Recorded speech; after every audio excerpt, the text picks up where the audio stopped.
Thank you, everybody, for joining us. I'm Shelly Harris, and James Harris is on the back end available to answer any questions that you might have. Feel free to type those in the control panel if you have any questions along the way. But what we're here today to do is to give you a debrief on the timer survey. This actually was completed at the end of 2022, but because we had such a full schedule webinars in January, we now are getting to it at this time. So let me continue. Is there an issue? Oh, my camera off? Yeah. Sorry. Okay. I'll turn it back on and maybe it'll unfreeze. So today's agenda is to give you a background on the survey and then to dive into the different topics, and those include, general timer business, your timer technology, and then feedback on RunSignup's technology, as well as just kind of miscellaneous types of topics. Okay, so a little background on the survey itself. This was actually our 4th year of doing the timer survey. It is the only survey that we know of in the industry that focuses on the timers and the needs of the timers. And what we're very pleased to see is that we do get a lot of great responses. This year we had 217 responses and with 53 questions in the survey. So that was great to see and to have your feedback. So thank you, all of you that did participate in the survey. And the purpose of this is to get insights on the timer business industry in general and the technology that you use, and really so that we can understand, what are the things that you need from us as a business? What are things that we need to change with our technology? And then maybe to identify some challenge spots for the timer business that we can maybe help solve, and also to share those findings with other timers in the industry. So a little background on those that responded to the survey. And I found this interesting because this year we actually had more international respondents. We actually had 10% more international.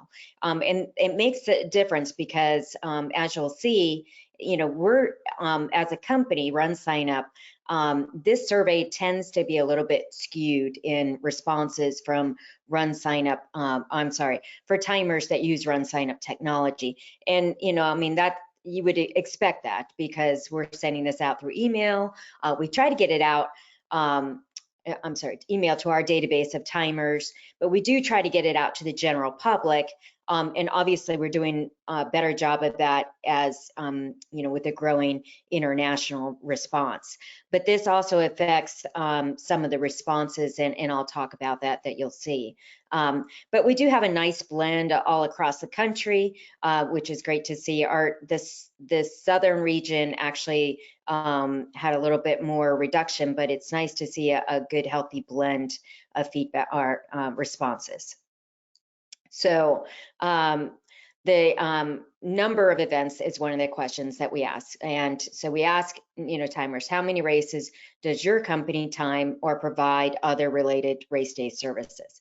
So 28% or more time more than 100 events. So that's pretty significant. That's almost 30% of the responses have more than 100 events, and over 57% time more than 50 events. So this tells us that, majority of the timers are providing services to several events throughout the year and are very busy, obviously. Okay.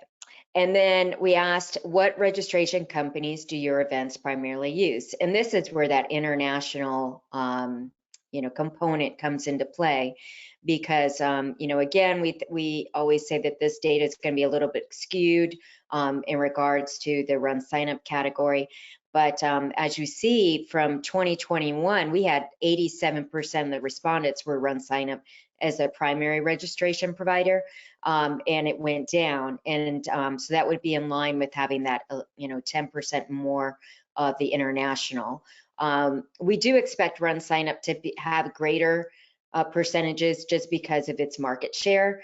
Right now, I think we're about 45% of the market share in the United States, which is significant. So we would expect us to have a little bit more. And then the other, in the other category here, which will get these added to next year's, is Get Me Registered, Athletic.net, and Self-Built. So we do see, this trend of registration, our timers creating their own software. One of the benefits, obviously, I'm not going to do a sales pitch, but for RunSignup is that we do a lot more than just registration. So, and then it's all integrated. So, okay. So, we ask, do you have another real job? So this was also interesting, and primarily, only 36% are exclusively focused on the timer business. And this is actually down from last year, where it used to be 45%. So this tells us that this year there was a trend towards timers getting additional employment and actually getting a full-time job. So we don't have data to, confidently say that the reason for this trend, but we can, contemplate this and speculate based on the data from other components. And one data component that we have is that throughout the year, we saw that participation levels were not up to pre-pandemic levels yet. Now they were improving, but certainly not up to what they were prior to pandemic levels. So obviously this would affect the revenue for timers across the country. So we see that we speculate that it's probably because of this trend that there was this need to get other employment. Okay. And do you provide race services outside of timing? This was consistent with 2021. 78% do provide services outside of timing. And, so if you are a timer that is only providing services that are just, entirely just focused on timing, you may want to consider expanding the types of services you have just to be competitive.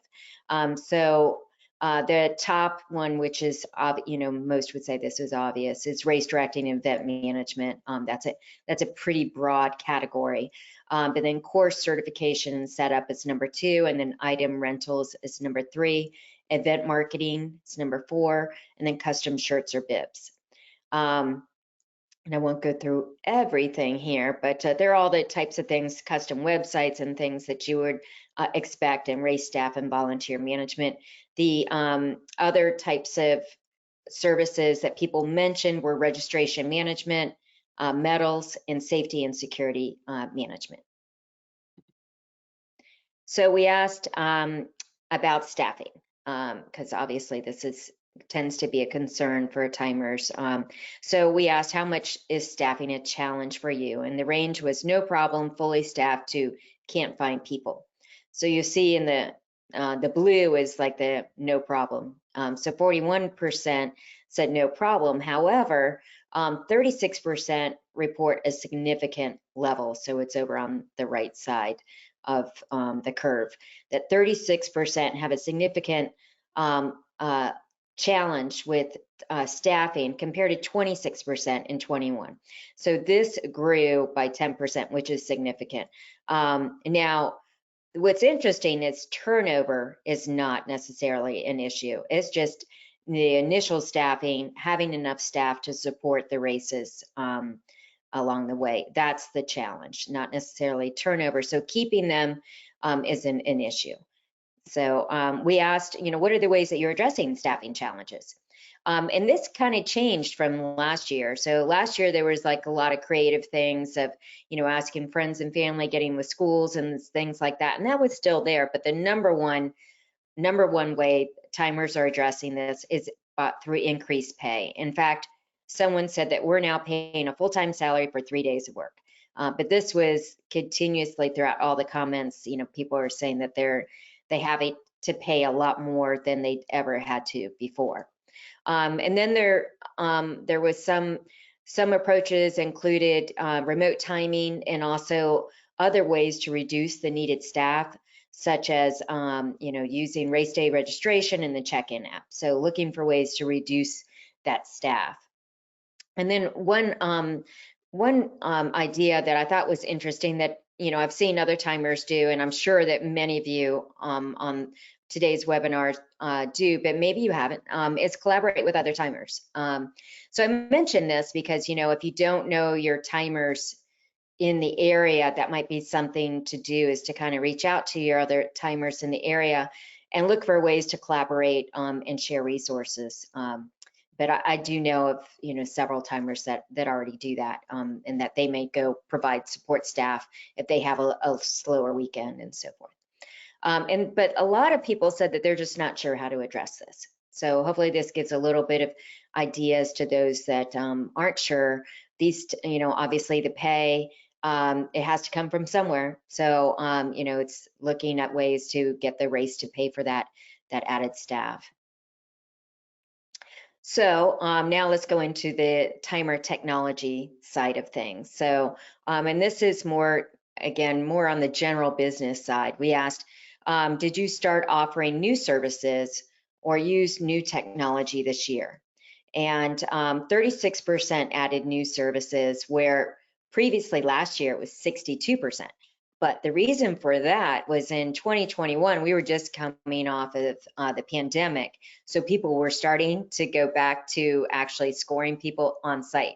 And they were still starting to use virtual and challenge and all that. So that's why this shift, we're back into our regular mode of things. However, this is a list of the new technology that was most mentioned from timers, and there was a lot of mention of using video technology through video displays at the course, video streaming at the finish line, more cameras at the finish line, time-coded video, also RaceDay Scoring. A lot of people were mentioning starting to use that, participant tracking and different forms of tracking, and the check-in app was definitely mentioned a lot, live results, race day registration, and then changing and broadening their service into cross-country timing and track meets. Okay, and then we asked about their timer hardware, and we ask this every year. So this tends to remain the same. Finish links, I believe, yeah, these are all pretty much the same. MyLapse, finish links, AG, I thought this went up. Yeah, AG, forget what the number was for that, but that definitely went up. Race results went down a little bit, Chronotrack went down a little bit, RFID, but I wouldn't put too much into these percentages, just because, as you saw, we had, our respondent type of profile changed a little bit. So that may be part of the reason for that. Then we asked about the scoring software. And then again, some of this, so Race Director, we expect to kind of go down because, as you know, we're actually sunsetting Race Director and encouraging people to make the transition over to RaceDay Scoring. So for us, RaceDay Scoring has actually gone up. But again, those international respondents wouldn't necessarily be using RaceDay Scoring. I saw that actually, I went and looked at their responses on just for the international respondents, and they used MyLapse primarily, and they used others, but MyLapse was primarily the scoring software that they use.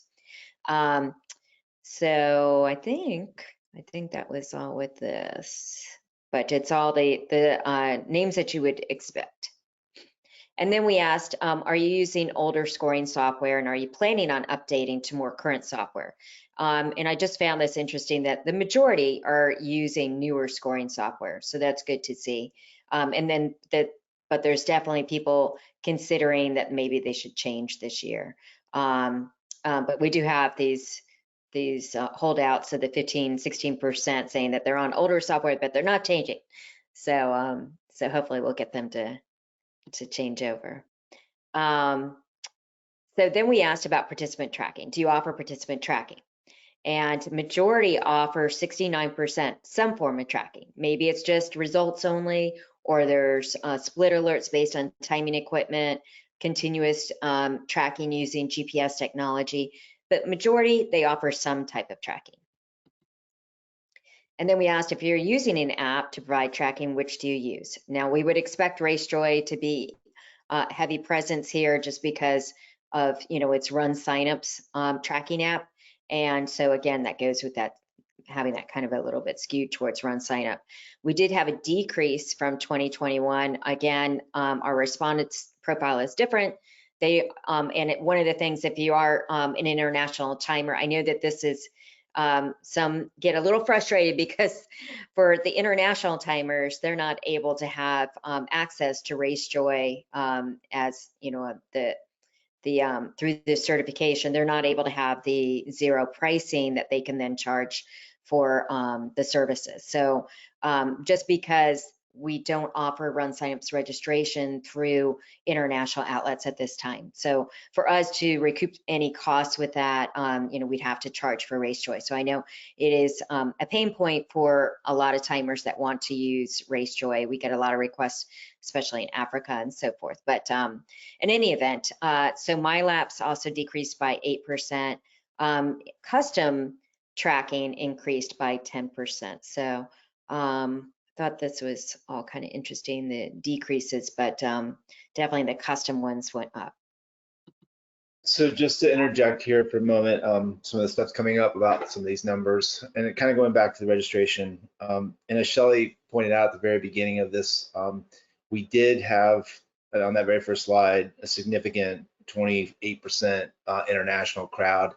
And so this definitely influences a lot of the numbers you're seeing in terms of these gains and losses. So just to kind of clarify that, overall RaceDay scoring obviously increased. Obviously RaceJoy's increased over the year, but when you start bringing in the influence of the international survey place, it makes it look like the numbers kind of dropped off a little bit.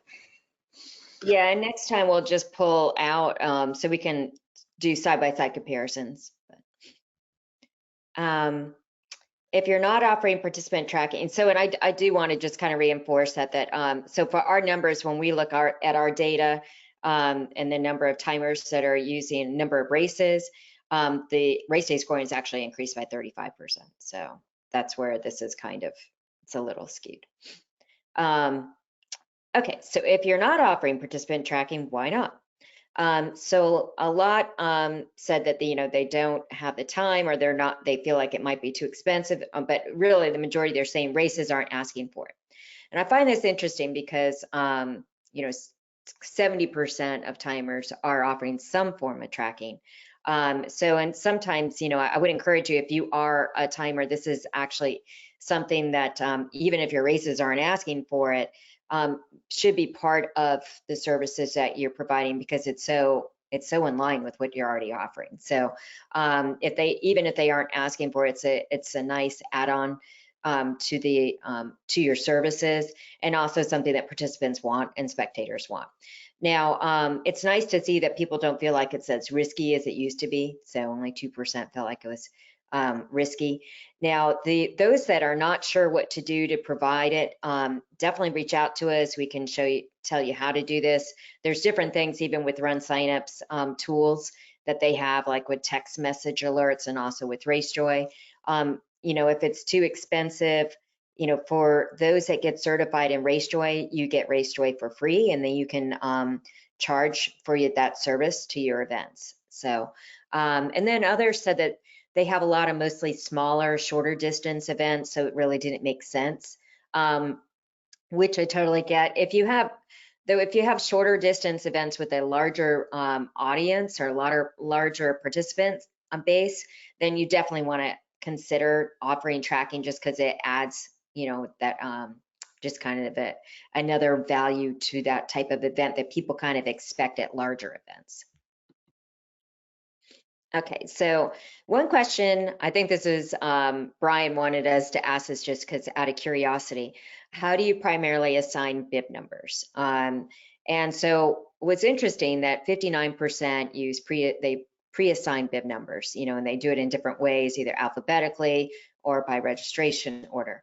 So what we were looking at here is like how many dynamically bib assign do dynamic bib assignments at packet pickup. So 33% currently do that, and I'm curious to see how much this will continue to grow, because it really does make a difference in just easing the process.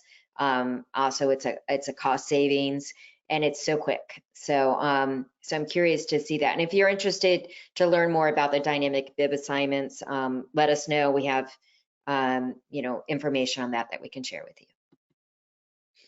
So we also asked, are your races asking for custom gender categories beyond male, female, and non-binary? And we asked this because it makes a difference on our software on many fronts. So we have to change things in our software to accommodate the ways that you're scoring and the different categories that you use. So yes, some are asking is 22%. Predominantly people are 71% or not, or 72% are not asking. However, it's large enough that people are, some events are asking for it. So it's something we need to have in our software, and we do.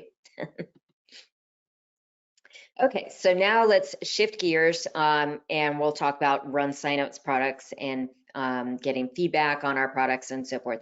And if you're not familiar with RunSignup, this might give you a little intro to that. So we asked, how often do you reach out to RunSignup support for RaceDay products, including RaceJoy? And so about 10% contact support on a frequent basis. So that's, on a weekly basis, about 10%, a little bit. That would be in between the occasionally and weekly. And then we asked, if you have recently used RunSignup support services, how would you rate our services? And 89% were very happy with RunSignup support, which was great to see because our support staff works very hard, especially on the weekends, just like you. And the average rating was 4.5. So we had it was based on the stars and, a rating of 1 to 5 stars, so which is great.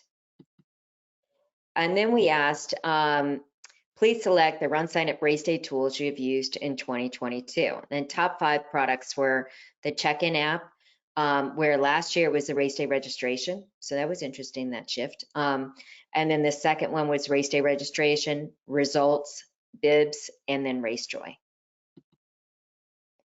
Then we asked, what was the most valuable product? And this is a little blurry, sorry about that. But the most valued product, once again, is the check-in app. And here's a couple of quotes. It allows me to focus setting up my timing equipment in the morning of the race, and it's simple enough for volunteers to operate correctly, and it saves a lot of time and hassle. And then the RaceDay check-in app has been a real boon to our offerings. Race organizers seem to really think we have our act together once they see how well the app works along with all the advantages.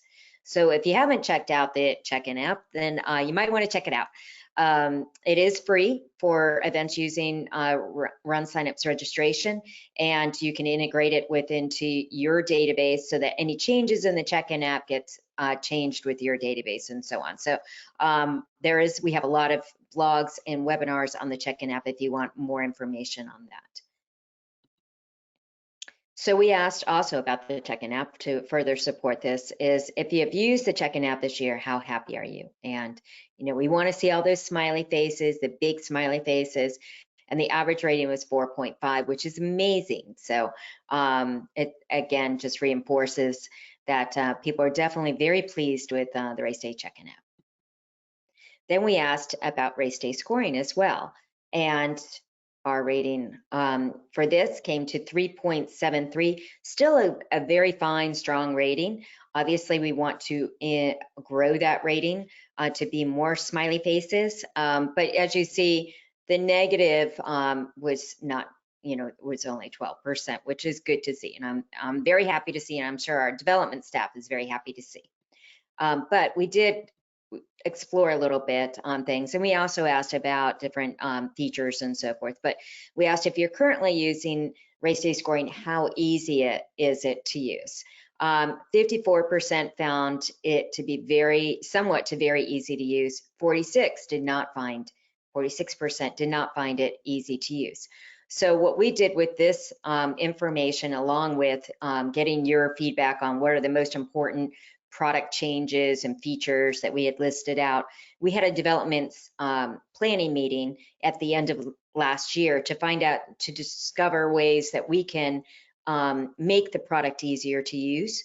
And some of it's just very simple things with the screens and things like that. So look for a lot of changes to come this year as we continue to improve the product. There's been a great deal of improvement and new features added throughout the last few years. So if you haven't used it recently, we definitely encourage you to try it out. So we asked if you've used RaceDay this year, how happy are you? And the average rating is 3.56. Again, a lot of, happy faces here, not a lot of frowny faces, which is good. However, we also would like to grow that rating level. And the most requests for improving the product were around the UI and simplifying the overall navigation. So we're actually in the midst of doing that. So look for that this year as well. Okay, so just some final miscellaneous survey findings. We asked you, how important is it to have FaceTime with someone from RunSignup? And the reason why we asked this is because we've now changed from our winter and summer symposiums to doing road shows. And that's where we're going to regional locations throughout the country to get, so that we can reach a broader audience for people that maybe could not afford or have the time to come and fly to a specific symposium. So I want to encourage you to come to the upcoming road shows. There is one in Atlanta that James and I will be hosting along with Brian, and that is February 20th. And one of the things I wanted to point out with this is that if you're looking for timers to collaborate with, which I mentioned earlier, is a strategy for timers to maybe, get additional staffing resources or, even provide services to another timer. This is a great way to get to know your timers in your region. So I definitely encourage you. It's only like 3 hours. We have a small presentation, and then we just have food and drinks and socializing. So it's definitely a great way to get to know not only the timers in your area, but also other race directors in the area. So it's actually a good business opportunity and networking for timers. Okay, and then we asked what interest you have in education. What's most important to you? And the top 5 was learning more about remote timing, marketing tools for events, RaceDay Scoring, growing and keeping your business, and new timer staff training. So we're going to take this top 5, and this will be a lot of the webinars that will be coming up this year. So look for that to come. We do have Timer Tip Tuesdays, if you're not familiar with that. And we try to, depending on how busy it is in the season, we will do Timer Tip Tuesdays every Tuesday. And then we try to lean up when we know that timers are super busy with races. And we might have like two a month or 1 a month. We also explored the tickets business, and we asked, because that is obviously something that RunSignup is focused on now with TicketSignup. And we asked, do your events offer ticket type events for other activities like corn mazes and haunts? And actually 82% said no. However, we have 16% are saying yes. But then we asked, if you answered yes, do you offer services to these events as another form of revenue for your business? And 23% of timers currently have revenue coming from ticket type of events. So that's pretty significant. So, and another 18% would like to. So we'll definitely do a webinar on exploring how can you generate revenue from this ticket side, where it's just more kind of activities and things that, a lot of races will have like these kind of side type of activities going on throughout the year. And it's much easier than timing event. So setting up a ticket type of solution is actually a great kind of, supplemental revenue for your timing business to consider. And also the great thing is, if you're familiar with RunSignup's tools and technology, then there's a lot of kind of crossover technology that you'll already be familiar with. So it'll be really easy for you to make use of this type of technology. And I also wanted to mention, or James, I think are you going to mention about the store? I hear. No, go ahead. That's definitely another really great revenue opportunity, selling merchandise, and how we're already starting to see events really using that ticket app and selling merchandise. And go ahead and kind of describe that to them. Yeah, so with the ticket app, we actually just, there is a store feature with that. And the Donna Marathon this last weekend actually used that store feature with the ticket app and sold $20,000 worth of merchandise through that, the ticket app. So that's another, just another feature that you could offer your races, and then you're like the hero to them. So, okay. So then in the kind of, the question where we just kind of had it open-ended, tell us what we can do, any kind of open feedback. One of the things that we heard from people was that just needing to be able to talk to someone on the phone when, things got difficult. So I wanted to make sure that you knew as timers, when it came to race day scoring, that and race director, that you actually have a phone number that you can use. But however, I do encourage you to try using email first if you can, or use our search capabilities on our site. We have all this support information there, just because, as you know, just like with you, if you had to answer phone calls for all the participants, it would be a huge, it's easier for you to just solve things through email. So if we're able to help you through email, then let's try to do that. If not, then let's definitely get on the phone, and you can, there'll definitely be someone there during event hours to help you. So, and there's also personalized. I'm sorry. And if you're using our apps, please use the support buttons within, like the check-in app or RaceDay Scoring, because that gives us a lot of intelligence that we can act on, because we're getting information off the device, or we're getting the backup. So, use the support within the apps if you're using our apps, and you'll get even better support. Yep. And you also have personalized training that you can do with Chris. So if you email him, he'll send you his calendar that you can sign up for that. So we're definitely here for you. And I just want to make sure everybody knew their different touch points. Okay, and just to wrap things up, I know this is a short and sweet session today, but we do have February Timer Tip Tuesdays that are coming up. Next week, James will be treating you to a Timer Tip Tuesday on RaceJoy and the Google Street View, and how to use that for accurate map building. And then we have a Race Day Scoring Timer Certification Refresh. So this is for timers that are already certified in Race Day Scoring, and maybe they haven't used it in a while. It's just a basic refresh of what you've already been trained on, but it's much shorter session, and there isn't any quiz or anything like that. It's just kind of going through the topics. And then we have a Timer Tip Tuesday on fast registration, and giving you instructions on how to set up race day registration for your events. And finally, I wanted to mention that we have the certification tour that we did in January. We had a live training throughout January, is now available for you to do self-training. So all the different, we now have 4 certification opportunities for you. The 4th new one was on the check-in app and the photo certification. So that's definitely a good one to take advantage of. So if you would like information on this and you're not sure how to access this, just send me an email at Shelly, SHELLY at RunSignup.com, and I'll get you the information. And I believe that is it. Any other questions? It sounds like you were handling them along the way. Just to share again, when we do these surveys, we do them once a year.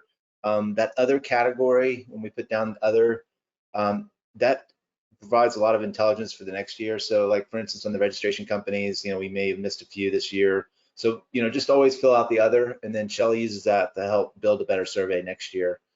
So we really appreciate everybody's help on this. So try to continue to get good content. Yep, and we'll do, well, like I said, we'll be splicing out the international. That was just a new thing for us that will, be able to do a better job at really narrowing down like where the growth is on the different scoring software packages. So, yeah. Okay, great. Well, thank you very much, guys, and guys and gals. So we'll see you next week. Hopefully you can join us. If we'll be sending out a recorded version of this to you and to anyone else that might have registered for this session today and that weren't able to attend. Thanks so much. We'll talk to you soon. 95, 96, 97, 98, 99, 100. Ready or not, here I come. I don't know that you're grasping the rules exactly. Oh, I found you too, here at the end of the video. Hi, thanks for watching. If you'd like to see more videos from us, you can subscribe to the channel, click the notification bell, then all. That'll get you alerts whenever we post new videos. If you can give us the old thumbs up, we greatly appreciate that. And we'll catch you in the next one.